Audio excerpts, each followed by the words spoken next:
Ready? Let's go. Hi Ate Kai, happy birthday po. Ito lang masasabi ko sa inyo. Mag-ingat po kayo lagi, huwag niyo po pabayaan yung sarili niyo. Tuloy lang sa pag-abot ng mga pangarap mo. And more birthday to come. Enjoy your day. I love you ate ko.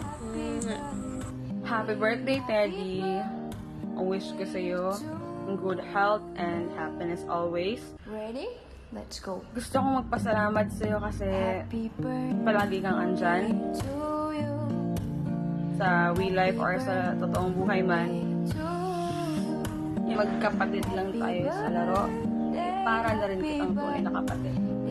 Happy birthday Lagi mong tatandaan na palagi akong andyan if kailangan mo. Happy birthday, Teddy! Happy I love you! So na sa lahat, no? Binabati ko pala ng magandang araw ang kapatid kong si Kai. At saka happy birthday, Kai. Sana gabayan ka ni Lord. At sana bigyan ka pa ng malulusog na pangatauhan. At bigyan ka rin ng maraming birthday. At sana lagi kang magpakabait sa mga magulang mo. Susundin mo yung mga payo nila. At sana bilang kapatid sa mga kapatid mo sawi, sana kaya mo silang i-handle. Ikaw yung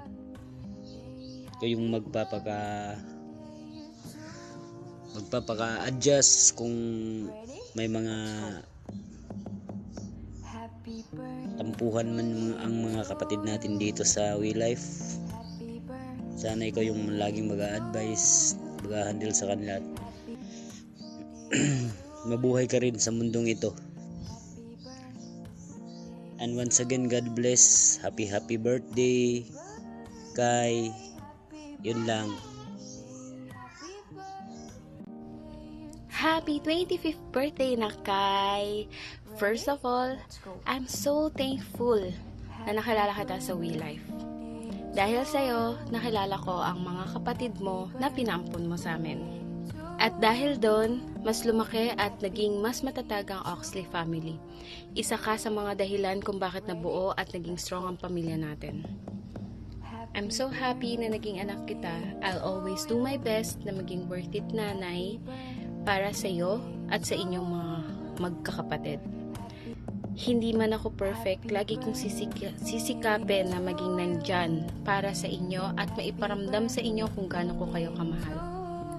Always stay strong, huwag masyadong palaaway ha, bawasan na natin. Always remember na nandito lang kami ng daddy mo para sa iyo at sa inyong lahat. Sa saya man o saan mang pagsubok, I love you na, Kai! Happy 25th birthday!